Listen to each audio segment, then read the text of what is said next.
But let's go to the big game, the big moment. Two teams that I hate, but God bless them. Jesus bless them. It is the Fighting Irish of Notre Dame versus the Buckeyes of Ohio State. One team will overcome losing to Michigan. One team will overcome losing to Northern Illinois and will be crowned the national champion. 13-2 Ohio State, 14-1 Notre Dame. Two awesome marquee matchups, two awesome logos. I may not like them, but I'll be honest with you. I love upsets and Cinderellas when we get to the Elite Eight, to the Final Four, to make runs.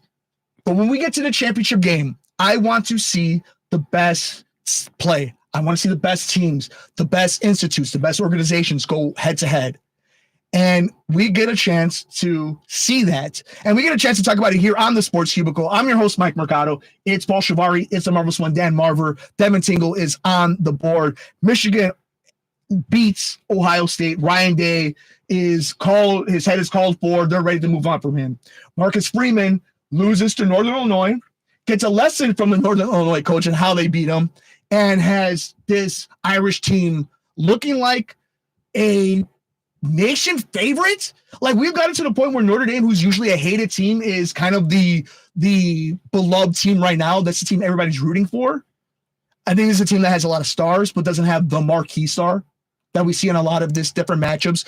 Had it been like a Cam Ward, a Shedeur Sanders, like the big names, it doesn't always happen like that. Like Gentry with Boise State only didn't even get out of his first game. Where does Riley Leonard, stand? Is he someone that we're going to see quarterbacking in the future? Or is his game's not going to transfer? It's just maybe the way it's developed, the way the year has gone on, and how this run is. It always changes how people look at these quarterbacks, these receivers, these top tier players that are going to get drafted, especially on the defensive side for Notre Dame as well. I'm more interested to see if Ohio State wins. Does Ryan Day finally get the pass that he never has to worry about always constantly being on the hot seat? Or will it be like the Nick Sirianni thing in Philadelphia where Ohio State fans just don't play no games and it doesn't matter, you better win year in and year out? Marcus Freeman come do the local thing. He wins. He's a made man, can be the Nick Saban of college football, the NIL era. Nobody can touch Notre Dame. If Notre Dame wants to, they can buy every player they want to. They don't have the restrictions that like AD Paul has in basketball when it comes to or Northwestern when it comes to the type of student they can have. So they can have whatever type of player they want. Marcus Freeman has a chance to go to the NFL. There are so many things that come from this game, whoever wins this. And I want to throw it to Marver because there's so many interesting things at play when it comes to Notre Dame versus Ohio State. So before we pick our winner, what do you think about the matchup? And what do you think about how we got here from this 12-team playoff? The whole playoff thing turned out to be quite interesting because these teams had to play in the first round. I mean, after all, Notre Dame, Ohio State had to beat Tennessee, then Oregon, and then Texas. Now, during the season, Ryan Day saved his job because it's complete heresy to lose to Michigan. Especially that Michigan team. More than one time in a row, particularly. And, they really could have won the Oregon game. That was a tough one on the road where they lost 32-31, but they got revenge. So that was, sometimes you can't beat a team twice in the same year. So maybe that was okay. They crushed them 41-21. I like Ohio State. They seem to be on a roll here. And Notre Dame similarly had to start out with a game against Indiana. And then they had to, go ahead and beat Georgia, who was probably seemed like one of the strongest teams in the field. And then Texas, similar, kind of like a road game in Texas. So Notre Dame's been very impressive. Both teams are peaking at the right time. And and so this could go either way. But I think that Ohio State has a little bit more ability to score different ways offensively than Notre Dame does. Notre Dame, it seems like it's more of a mystique with them this year that they, despite the fact that they lost to kind of a really bad team, Northern Illinois. And that's the famous Idaho potato champions. Right. Who now, by the way, have gone to the Mountain West Conference, whose closest opponent will be in Colorado and includes a team in Hawaii, for God's sakes. One of the craziest stories. I don't understand it, but I guess they have a good travel budget. Yeah. But in any event, that was a long time ago. That was, in September, and now it's January, almost February, and 10 days. So, Notre Dame could win it, but I just have a feeling about Ohio State. It seems like they're the team that's going to win this game that starts at 6:30 p.m. tomorrow on good old ESPN. So I think that that this has been interesting because it really drags things out. In the past, you were like done earlier in January. Now we're like at the weekend of the NFC, where the NFC's down to their final four. So in the AFC, so it really builds. Having the Friday, the Saturday, Sunday, and the Monday on this weekend, and because Monday's a federal holiday, it makes it even more interesting in that respect. That people, will be a lot of them off of work, and they'll be able to go watch the game without rushing home and things of that nature. So it should be a really good game, and hopefully it will be competitive. That's the main thing I'm hoping for. Paulie?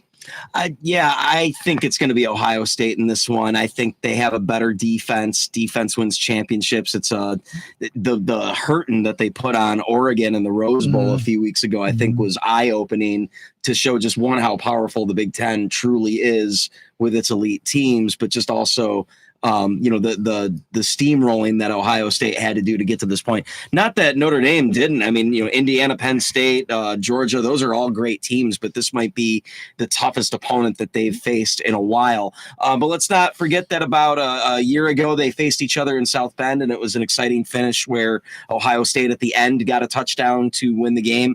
Notre Dame could have won that one then, and this is arguably a better team now. Marcus Freeman is an interesting coach. So, yeah, I don't think it's a clear-cut favor that Ohio State wins this one.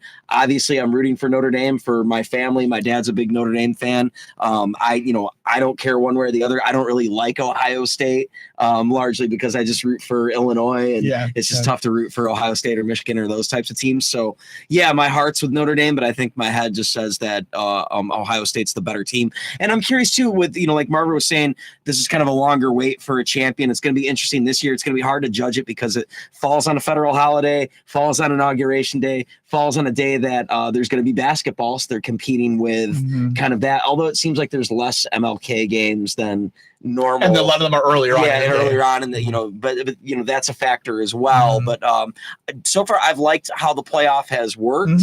I think it's interesting that Notre Dame refuses to join a conference, so guaranteed at best they will always be 5th through 12th in the tournament. They'll never make it to the top 4. To get that bye for now. For now, yeah, we'll see. And I have could thoughts change about that. Yeah. I have thoughts about that. But even then, perhaps that was a strategy this year where you wanted to play the game ahead of time. Maybe that kept you fresh because we saw all of the top 4 seeds get knocked out in their first game. So yeah, it's for someone like me that doesn't really follow college football, doesn't really get that excited about college football. I always tune in at the end of the season for like the Rose Bowl, the Orange Bowl, the championship game. And I've been impressed with the playoff. I thought it's been really successful and has caught my attention this time around. I think styles make fights. I think matchups make fights. Whether you're talking about boxing, MMA, basketball, football, whatever gender, whenever you see the poster or you see the video archives, matchups, logos are the aesthetic matter. And seeing that Notre Dame jersey, those golden domers, and seeing the scarlet and the silver and the glitter of Ohio State, it is going to make for great television. The huge dome in Atlanta, it is going to make for a spectacle that is going to be awesome. And all you can hope for in these situations that they're a close game. Now, Devin, I don't know if you're a huge college football fan, but really fast, a fun enough matchup to get you interested to keep an eye on it, to see how it plays out. Where does teams like Ohio State or Notre Dame specifically this year, or if it had been Texas, Alabama, had it been Michigan versus, you name your other big time Oklahoma, what does this game get you excited enough to watch it on Monday when Monday Night Raw will be on Netflix? Well, if I can watch it on basic TV, since I don't have my own Netflix account like anyone, absolutely here. Yeah. But the big thing is it's rivalries in every sport, also like pro wrestling. If you can get a good long-term rivalry, rivalry. I can't talk today, guys. Good thing it's our last show. Yeah. It definitely kind of gets you into that one, though. The fact that no one has said the Ohio State has made me very upset here. I'm not Jerry Riles. That's another thing I was going to mention. The godfather of the Sports Cubicle, Jerry Riles. He's still doing the Rerun Sports 60. Make sure you check him out on the socials, by the way. But I got to root for the Ohio State just because of Jerry Riles here. And I'll check it out. Let's be real here. The thing about Netflix, I can have it on the computer and the TV in the other room because let's be real here. Now that TikTok's back now, but it's like I can't be staring at my phone for all these hours for much longer. Well, we'll see. Well, you'll test that theory. I also want to highlight this. You talk about Notre Dame and their conference and where they are Big Ten, specifically this year, and the way that they shine and outshine the SEC. This is the example of an even playing field. Marver and I have had very spirited conversations on and off the microphone about NIL. And we could talk about its impact, good and bad. But the one thing that we really saw this season, and hearing words from, let's say, the likes of Nick Saban specifically, when things were unchecked and there was no above board of deals getting done between athletes and institutes and boosters and coaches, the SEC run roughshod over the entire NCAA football. But now that everybody can get into the NIL game, and you have teams like Michigan and Ohio State and Wisconsin and Notre Dame and the University of Miami, Florida, and all these other huge fan bases with huge boosters can now above board legally buy any player they want from the portal, scout any player from any other team. The SEC doesn't have the stranglehold it used to. So you won't see the Alabamas in the world do what they did, where their fifth string linebacker is a starting linebacker in the National Football League. The wealth has been spread around. Now the question becomes, is it enough wealth that's being spread around that it fills a 12-team playoff? We can name the 8-9 institutes that are going to have the boosters, but what will happen to the rest of college football? Does it become something, and I believe this, where let's say teams in the MAC, you play at Central Michigan, you're a great quarterback. You play 2 good years there. You'll win a MAC, whatever. But then all of a sudden, Oregon comes and says, here's $5 million. If you're Central Michigan, can you utilize the idea of, okay, yeah, we're going to win the MAC. We're going to get to our bowl games. We're going to develop this quarterback. And then they're going to elevate to the next level, which is Texas, Miami, Alabama. Is that where we're going to the future of college football?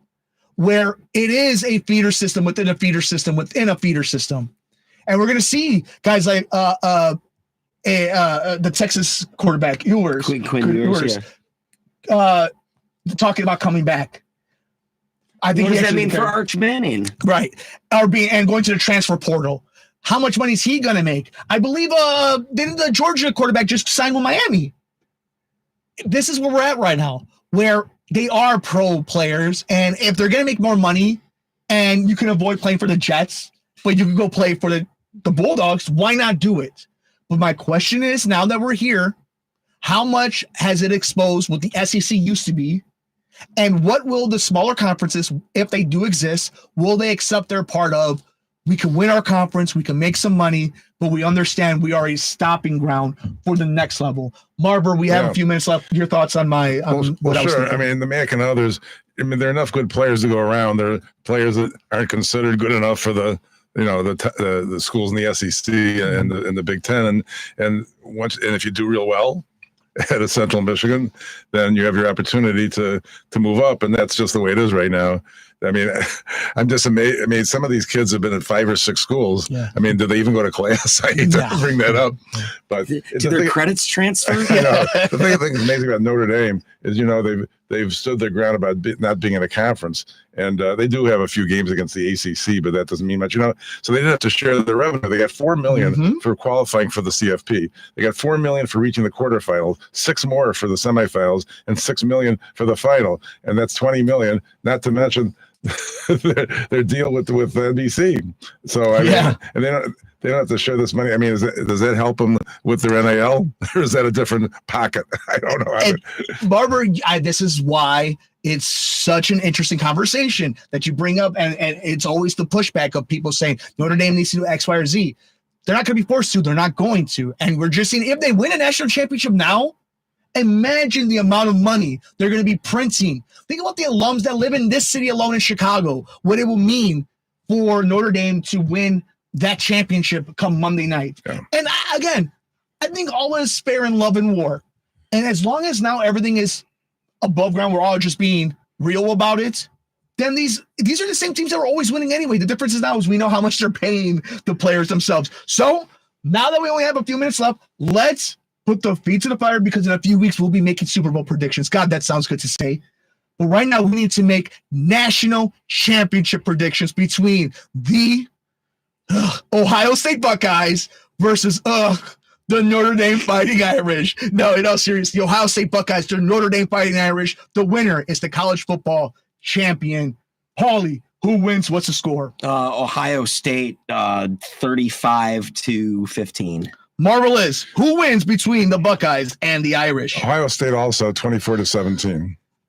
Devin Tingle, who wins between the Irish and the Buckeyes?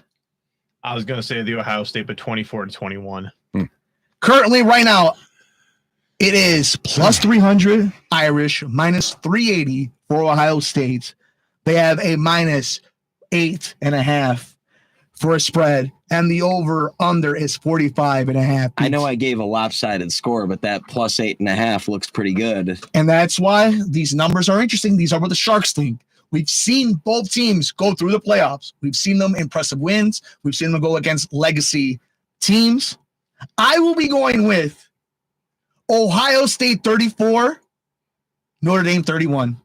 Ohio State wins the national championship, and the Big Ten claims this season with their champion, the Ohio State Buckeyes. And we'll see how long Ryan Day keeps his job after that. You ready for the trivia portion of the show? Let's go, baby. All right. So we mentioned Eddie George earlier in the broadcast. The first time Ohio State ever beat Notre Dame, Eddie George was in that game, rushed for 210 yards and 2 touchdowns. That was back in 1995. Last time Notre Dame beat Ohio State, it was a spooky Halloween in 1936, a year after the game of the century in 1935, where Notre Dame came back in the fourth quarter to beat Ohio State. This will be their 9th meeting. Ohio State leads 6-2 in the series all time. Now, I mentioned Eddie George could be coaching in the NFL as a head coach, maybe for your Chicago Bears. That would make him a Heisman Trophy winner to coach in the NFL. I can only think of one other case of that. Can you guys quickly think who the only other Heisman Trophy winner to coach in the NFL? Marver, maybe you know? No, it's not Jay Burwanger. No, it's Steve Spurrier. There we go. Go, ball coach. So there you go. That's all I got, guys. It's been fun doing this live to you guys. Hey, for those of you listening, tell management that you want us here every week. Make sure you tell them, beg them, and make sure you call them a bunch, 773-792-1121. But if you want to be in touch with the show, call us at 773-763-9278. Visit us on YouTube if you want more of this fun. We're on YouTube at The Sports Cubicle. Give us a like and a share. Email us at sportscubicle@gmail.com. And if you missed any one of our segments, want to listen to us in the car, at the gym, at soundcloud.com/WCBT820/tracks. Thank you all so much for joining us on this adventure the last 4 weeks. Thank you to the family meeting. And we want to join you all to please join us in our normal time slot, 9 p.m. on WCBT 820 and on WSBC 1240 a.m. For my amazing co-hosts and brothers, Paul Chivari, Dan Marver, and Devin Tingle, I'm Mike Mercado. Please take care of yourself. Take care of each other. We will see you next time here on the Sports Cubicle on WCPT 820 Heartland Signal.